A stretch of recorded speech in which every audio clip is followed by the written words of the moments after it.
Hello everyone, मैं Muzaffar Khan. NEET UG 2021 की counselling अपनी फाइनल स्टेज के अंदर है। बहुत ही अच्छा एक चांस आ गया है जिसके नीट यूजी 2021 में मार्क्स थोड़े कम थे। कम भी मतलब 540 या 530 थे। उसको गवर्नमेंट सीट मिलने का चांस आ गया है। अभी काउंसलिंग सिर्फ 7 to 8 दिन बाकी है।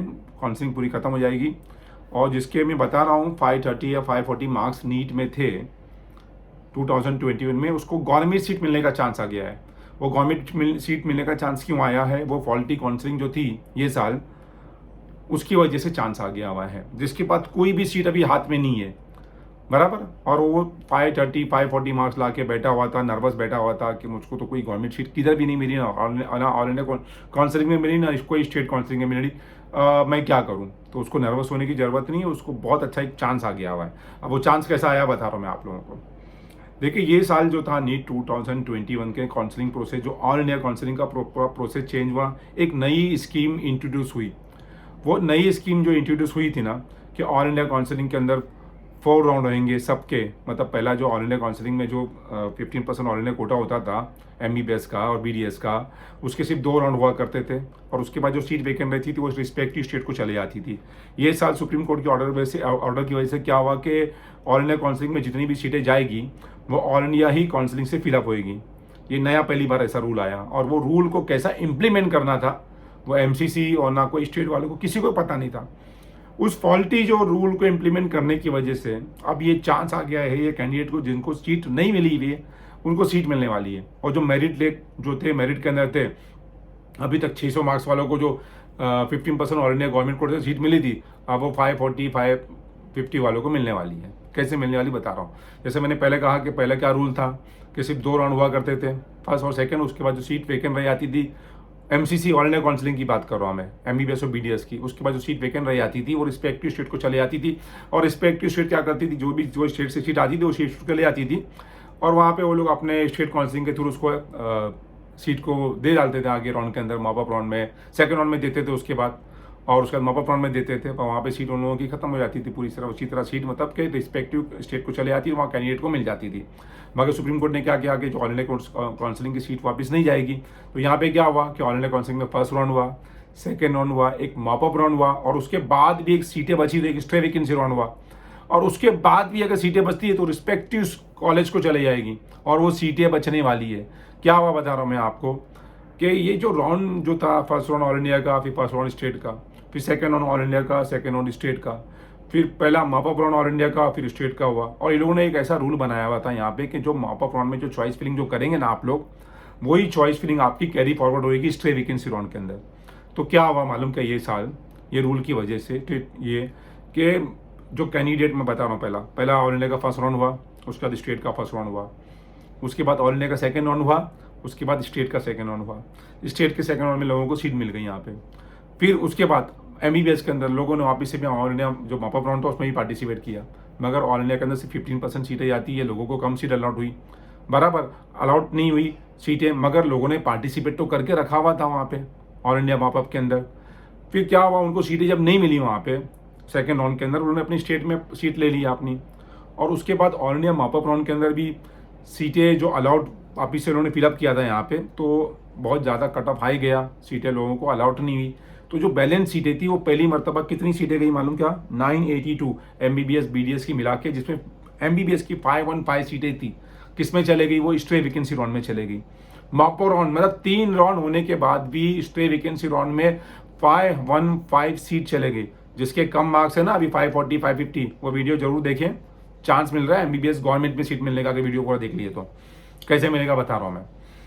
तो 515 सीटें जो चलेगी स्टे वैकेंसी राउंड में चलेगी, और स्टे वैकेंसी राउंड में कोई किसी को तो चॉइस फिलिंग करने का नहीं था। बहुत से कैंडिडेट ऐसे थे जो लोगों ने चॉइस फिलिंग किया मॉपअप के अंदर, फिर मॉपअप हुआ ऑल इंडिया का, उसके बाद स्टेट का मॉपअप हुआ, इन्होंने यहाँ पे चॉइस फिलिंग करके रखा था, और स्टेट के मॉपअप में उनको सीट अलाउड हो गई, स्टेट के मॉपअप में सीट अलाउड हो गई उनको। और बाद में वहाँ पे जाके वो मॉपअप में तो सीट अलाउड नहीं हुई थी, अब स्टे वैकेंसी के अंदर उनका नाम आ गया है, वो सारे कैंडिडेट का नाम आ गया है। 515 जो सीटें थी ना, उसमें मैं चेक किया, महाराष्ट्र में 32 सीटें थी, MBBS की गवर्नमेंट कॉलेजेस की, टॉप की गवर्नमेंट कॉलेजेस की 32 सीटें थी, जिसमें JJ वगैरह भी शामिल है और BJ भी शामिल है, पूना, उनकी 32 सीटें थी। उसमें से अगर आप देखेंगे पूरी जो 515 जो स्टे वैकेंसी राउंड में जिसको सीट अलॉट हुई है, 300 लोगों को ऑलरेडी रिस्पेक्टिव स्टेट में सीट मिल चुकी है सबको।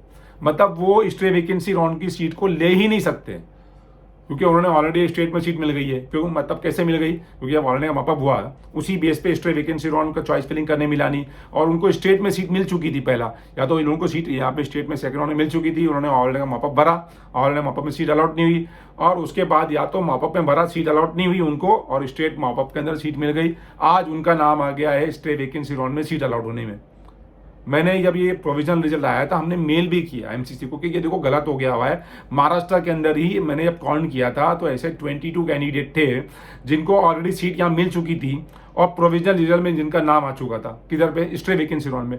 अब मानी सी बात है, महाराष्ट्र स्टेट का जब उसको सीट मिली हुई है, या वो रिजाइन ही नहीं कर सकता है यहाँ पे महाराष्ट्र स्टेट की काउंसिलिंग से यहाँ पे, तो वो ऑलरेडी की स्टे वैकेंसी राउंड सीट को कैसा लेगा, नहीं लेगा ना, वो सीट तो पॉसिबल नहीं है उसको लेने का, क्योंकि यहाँ रिजाइन करेगा तो जाके स्टे वैकेंसी में सीट लेगा, और रिजाइन करेगा तो यहाँ 20 लाख पेनल्टी पे करना है उसको कैंडिडेट को। तो ऐसे कैंडिडेट को सबके नाम आ गए, नियर अबाउट 300 कैंडिडेट का। तो ये 300 सीट वो जाके कैंडिडेट का जिसका नाम आ गया वो तो सीट लेने वाले नहीं है वहाँ पे, तो वो सीट कहाँ जाएगी, वो रिस्पेक्टिव कॉलेजेस को चली जाएगी। अब बचा कौन सीट लेने के लिए, जिनके हाथ में कोई भी सीट नहीं, सारी तो काउंसलिंग खत्म होगी, ऑलरेडी का first round, second round, mop up round, stay vacancy round. अब जिनको भी स्टे वैकेंसी राउंड में भी सीट अलाउड हुई वो भी वहाँ पे एलिजिबल नहीं है, जो मॉपअप में भी सीट अलाउड हुई वो एलिजिबल नहीं है। सारी स्टेट की काउंसलिंग खत्म हो चुकी है, हर स्टेट में लोगों ने जाके एडमिशन ले लिया, प्राइवेट कॉलेजेस में जाके एडमिशन ले लिया, सबने ले लिया। अब ये 300 जो सीटें बच रही है नियर अबाउट, वो उसको कौन लेगा फिर, गवर्नमेंट कॉलेजेस की बात कर रहा हूँ मैं, कौन लेगा जिसके हाथ में कोई भी सीट नहीं है, उसको मिल रहा है। उसको क्या करना रहेगा, जब वापिस से अभी आएगा यहाँ पे MCC अपनी नोटिफिकेशन निकालेगी, इनको टाइम दिया है ना, स्टे वैकेंसी राउंड का रिजल्ट आया 2 दिन पहले, अब उनको टाइम दिया हुआ है कि 7 से 8 तक जाके उनका एडमिशन लेना है। वो एडमिशन लेने के बाद डॉक्यूमेंट्स ही नहीं है, ना रिजाइन कर सकते, तो एडमिशन कहाँ से लेंगे वो, उनके पास तो डॉक्यूमेंट्स नहीं है, वो तो खुद स्टेट में पहले से सीट लेके बैठे हुए। इन्होंने इतना फॉल्टी एडमिशन प्रोसेस रखा ना, इस तरीके से एडमिशन प्रोसेस रखा है कि ये सीटें बचने वाली थी, मुझको पहले दिन से मालूम था, और मैं पहले दिन से ही बोल के रखा था कि जिसके 340 350 भी मार्क्स रहेंगे उसको गवर्नमेंट में सीट मिल जाएगी, और वही होने वाला है। अब सारे लोग जितने भी बेचारे 360 370 वाले थे वो महाराष्ट्र स्टेट में प्राइवेट में ले लिया, किसी ने गवर्नमेंट कॉलेज में ले लिया, किसी ने ऑल इंडिया में ले लिया, अपने रिस्पेक्टिव कर्नाटका UP सारी जगह से लेट के बैठ गए हुए सब लोगों ने सीटें। अब जिनके हाथ में सीट नहीं है वो 300 सीट जो बचेगी वो रिस्पेक्टिव कॉलेजेस को सरेंडर होएगी, वहाँ जाके उनको अप्लाई करना रहेगा, या MCC पे नोटिफिकेशन आएगी, बाकायदा नोटिफिकेशन आएगी, और उनको गवर्नमेंट कॉलेजेस की सीट मिल जाएगी। बताओ, इतनी फॉल्टी इन्होंने काउंसलिंग किया। मतलब जिन लोगों के पास ऑलरेडी स्टेट में मॉपअप राउंड में सीट थी, उनको MCC ने स्टे वैकेंसी राउंड में सीट अलाउड कर दिया। इनका कोई कोऑर्डिनेट नहीं था, ना ऑल इंडिया काउंसलिंग MCC जो करती है उसका स्टेट वालों से कोऑर्डिनेट था, ना स्टेट वालों का ऑल इंडिया काउंसलिंग से कोऑर्डिनेट था। MCC को चाहिए था कि स्टे वैकेंसी राउंड की जब लिस्ट निकालने से पहले सारे स्टेट के जितने भी ज्वाइनिंग कैंडिडेट है, चाहे वो सेकेंड राउंड हो गया, मॉपअप राउंड हो गया, जो ज्वाइनिंग कैंडिडेट थे उनके नेम को निकाल देते थे, और उसके बाद ये स्टे वैकेंसी राउंड की सीट को अलाउड करते थे। तो यहाँ पे डिजर्विंग कैंडिडेट को सीट मिल जाती थी बेचारों को। अब वो डिजर्विंग कैंडिडेट पैनिक में आके किधर दूसरी जगह कोई डीम में ले लिया, किसी ने प्राइवेट में ले लिया। अब जो बचे कुछ थे जो रिपीट में सोच रहे थे कि भाई एक बार रिपीट का चांस लेंगे, गवर्नमेंट सीट मिल जाएगा, अब उनको सीट मिलने वाली है। 300 जो बैठे हुए थे यहाँ पे, इतनी बड़ी गलती इन्होंने किया, और ये हर साल होगी अगर ये काउंसलिंग को ये लोग ने वापिस से मतलब सही से स्कीम वापिस से नहीं बनाया तो हमेशा हर साल यही प्रॉब्लम होएगा। PG में भी यही प्रॉब्लम चल रहा है, अभी तक कोर्ट केसेस चले जा रहे हैं, क्योंकि ये प्रॉब्लम इनको जिस दिन ये काउंसलिंग स्कीम आई थी सबको पता चल गया था। जो काउंसलिंग को हमेशा से फॉलो करता है, मुझको तो पहले ही पता चल गया था ये सिनेरियो आने वाला है, क्योंकि इनकी स्कीम ही गलत थी। इनको अगर इस तरीके से करना था तो इनको कोऑर्डिनेट करके रखना था कि स्टेट के अंदर जिन लोगों को सीट अलाउड हो गई थी MCC को उनके नेम को निकाल देना चाहिए था। हर स्टेट वालों से MCC को मांगना चाहिए था कि भाई जिन लोगों को सीट अलाउड हो चुकी है आपके राउंड में, सेकंड राउंड में अलाउड हो गई थी, तो मॉपअप से निकाल के अलाउड करना था। फिर उसके बाद अब स्टे वैकेंसी राउंड की यहाँ सीट मैट्रिक्स निकाली, यहाँ पे सीट निकाली वैकेंसी, तो जब ही निकालना चाहिए था कि भाई तुम्हारे जो कैंडिडेट को सीट मिल चुकी है यहाँ पे उनके नेम दो और उनको निकाल देना चाहिए था, क्योंकि स्टे वैकेंसी राउंड के लिए कोई भी नई चॉइसेस फिलिंग करने का था ही नहीं ऑप्शन। जो मॉपअप में कैंडिडेट ने चॉइस फिल किया था उसी बेस के ऊपर स्ट्रे वैकेंसी राउंड में उनको सीट मिल गई। तो उनका तो कोई कसूर नहीं है बेचारों का, तो उनको क्या मालूम कि यहाँ पे उनको सीट मिलने वाली थी ऑल इंडिया में, तो जाके अपने स्टेट काउंसिलिंग में सीट लेके बैठ गए मॉपअप के अंदर और प्राइवेट कॉलेज में लेके बैठ गए बेचारे लोगों ने। उनको क्या पता था कि यहाँ पर उनको सीट मिलने वाली है। ये इतना मतलब मैं क्या बोलूँ उसको, इतना मिस मैनेजमेंट होने की वजह से आज अभी चलो जो भी है, जो 340 350 वाले जो मार्क्स वाले हैं उनको भाई गवर्नमेंट की टॉप कॉलेजेस में सीट मिलने वाली है। तो जो भी ये वीडियो देख रहा है उसका तो लॉटरी निकलने वाली है। एमसीसी की साइट पर नज़र रखना, अभी नोटिफिकेशन आएगी कि इतनी सीटें रिस्पेक्टिव कॉलेजेस को सरेंडर हो जा रही है। उसमें टॉप मोस्ट कॉलेजेस इंडिया की है ना, एम्स वगैरह भी रहेगी, बराबर एम्स कॉलेजेस भी रहेगी, वहाँ पे भी जाना, वहाँ पे जाके अप्लाई करना। एम्स की तो सारी सीटें दिल्ली में चली जाएगी, वहाँ पे जाके अप्लाई करना रहेगा, और बाकी जितनी भी कॉलेजेस में रहेगी सीटें वहाँ पे कॉलेजेस में जाके अप्लाई करो, आप लोगों को सीट मिलने वाली है। याद रखो आपको ये बात को अच्छी तरह। और एमसीसी को चाहिए कि अपनी काउंसलिंग को नेक्स्ट ईयर बदली करे, वरना ये प्रॉब्लम हमेशा रहेगा। चलिए, all the best to all of you.